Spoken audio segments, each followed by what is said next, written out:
Hello guys, welcome to இன்றைய தலைப்பு. இன்றைக்கி இந்த வீடியோவில் நம்ம என்ன பார்க்க போகிறோம்னா, இப்போது கொரோனா எல்லா நாடும் பாதிக்கப்பட்டிருக்காங்க. ஸோ எல்லா நாடும் சேர்ந்து இப்போ ஒரு 5 வேக்சின் கண்டுபிடிச்சிருக்காங்க. அந்த வேக்சின் ஹியூமன் டெஸ்ட்டுக்கு பாஸ் ஆயிடுச்சு. ஹியூமன் டெஸ்ட் பண்ணலாம்னு சொல்லியிருக்காங்க.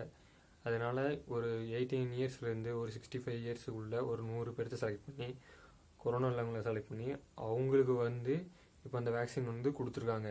அதில் எந்த வேக்சின் சக்ஸஸ் ஆகுதோ அந்த வேக்சினை கண்டுபிடிச்ச ஃபார்மாசிட்டிக்கல் கம்பெனி ட்ரில்லியன் கணக்கில் நல்ல பிஸ்னஸ். ஏன்னா உலகம் ஃபுல்லாக எல்லா நாடும் வாங்குவாங்க இந்த கொரோனாக்கான உண்டான மாத்திரையை.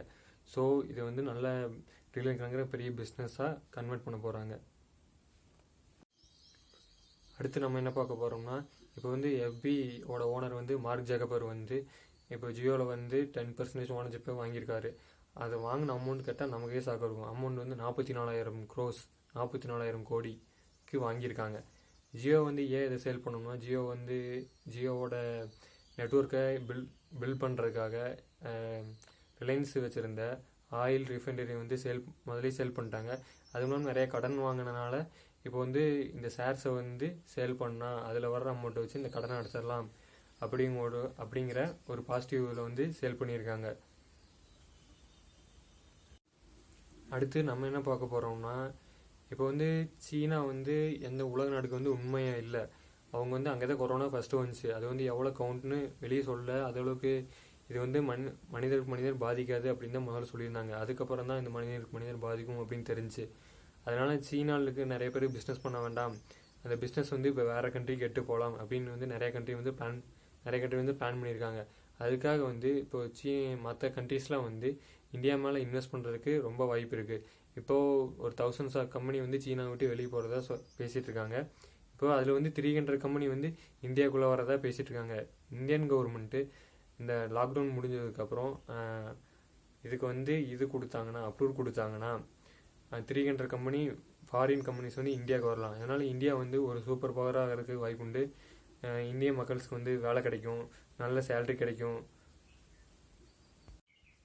அடுத்து என்ன பார்க்க போகிறோம்னா, இப்போ இந்தியாவில் எப்படி கவர்மெண்ட் பேங்க் RBI இருக்காங்க, அதே மாதிரி சீனாவில் ஒரு கவர்மெண்ட் பேங்க் இருக்குது. அந்த கவர்மெண்ட் பேங்க் இப்போ என்ன பண்ணியிருக்காங்கன்னா, இப்போது அவங்க ஷேர்ஸை நம்ம இந்தியன் பேங்க் இருக்குல்ல, HDFC, அந்த பேங்க்கில் 1% வரைக்கும் அதிகப்படுத்தியிருக்காங்க.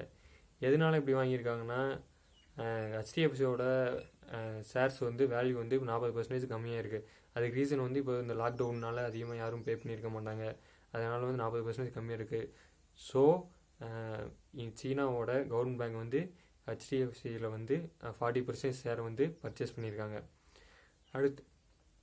அடுத்து நம்ம பார்க்க போகிற விஷயம் இது இப்படி பர்ச்சேஸ் பண்ணனால இப்போது சீனா நிறைய நாட்டு மேலே இன்வெஸ்ட் பண்ண ஆரம்பிச்சிட்டாங்க. இப்போ லாக்டவுன் இருக்கிறனால நிறைய கம்பெனிஸ்னால ஒர்க்கர்ஸ்க்கு சேலரி கொடுக்க முடியல. அதனால அவங்க என்ன பண்ணுறாங்கன்னா, அந்த கம்பெனியை சேல் பண்ணிட்டு போகிறாங்க.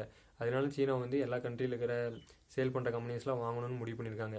இதனால் மற்ற கண்ட்ரிஸ்லாம் என்ன பண்ணுறாங்கன்னா, எந்த ஒரு வெளிநாடு நம்ம நாட்டுக்குள்ளே எந்த கம்பெனி வாங்கினாலும் கவர்மெண்ட் மூலிமா தான் வாங்கணும் அப்படின்னு எல்லா நாடும் சட்டம் போட்டிருக்காங்க. இந்தியாவும் அந்த சட்டத்தை அமல்படுத்தியிருக்காங்க.